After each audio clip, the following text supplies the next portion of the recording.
Hello everyone, my name is Tusharkanti Ghosh, and today I am going to talk about reproducibility of mass spectrometry based metabolomics data.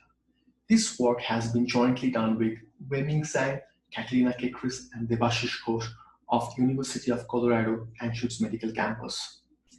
Assessing the reproducibility of measurements is an important first step for improving the reliability of downstream analysis for high-throughput sequencing experiments. We examine reproducibility across technical or biological samples in three different mass spectrometry-based metabolomics datasets from the COPD gene cohort. Maximum rank reproducibility, or MAR, was proposed to assess reproducibility in replicate RNA-seq experiments. We adapt this procedure in the context of metabolomic studies as it also involves technical or biological replicate experiments. The most significant advantage of MAR is that it can be applied to different types of replicate experiments because it employs the rank scale. Figure 1 shows the rank pairs for 10,000 metabolites. Metabolites with reproducible measurement should be consistently highly ranked for both replicate experiments and are expected to have strong positive correlation in their ranks, whereas metabolites with independent measures are assumed to have independent ranks. Multicenter genetic epidemiology of chronic obstructive pulmonary disease studies the underlying genetic factors of COPD. Now, COPD has been the major cause of morbidity and mortality in the US. The data preprocessing steps were performed using MS-Prep R software. The MS-Prep preprocessing steps include filtering, missing value imputation, and normalization. For missing value imputation, we use Bayesian principal component analysis, and for normalization, we use quantile method. For the first dataset, we only have technical samples. That's why we call it technical, or in short, tech data. Here we have three layers. The top layers is batches, the second layer spike in controls, and the bottom layer technical replicates. Figure 2 shows the representative flowchart of batch operator 1 dataset. Now for the second dataset, we have a combination of biological and technical samples. That's why we call it biological technical, or in short, biotech data. Here, the top layer is a biological layer and the bottom layer is a technical layer. Figure 3 shows the flowchart of the biotech dataset.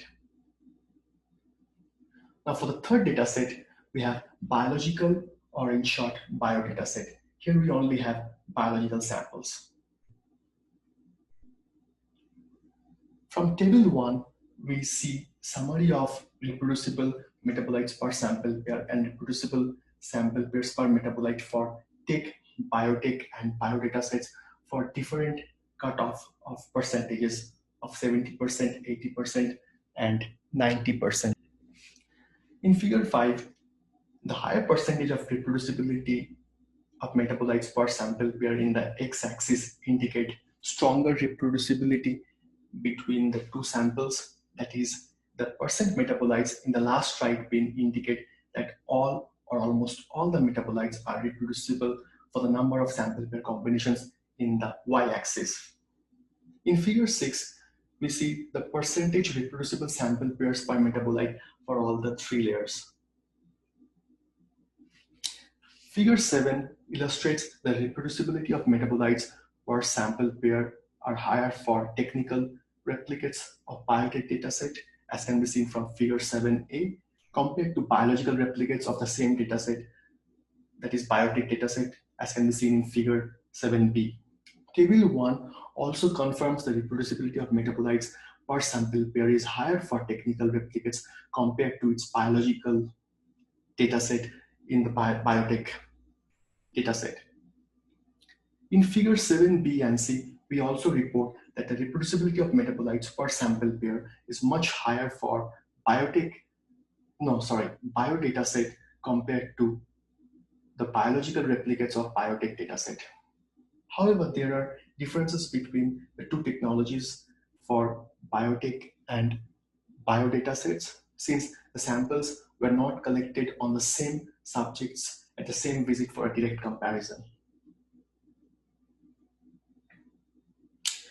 Figure 8 compares the percentage reproducible sample pairs per metabolite either across technical replicates or biological replicates.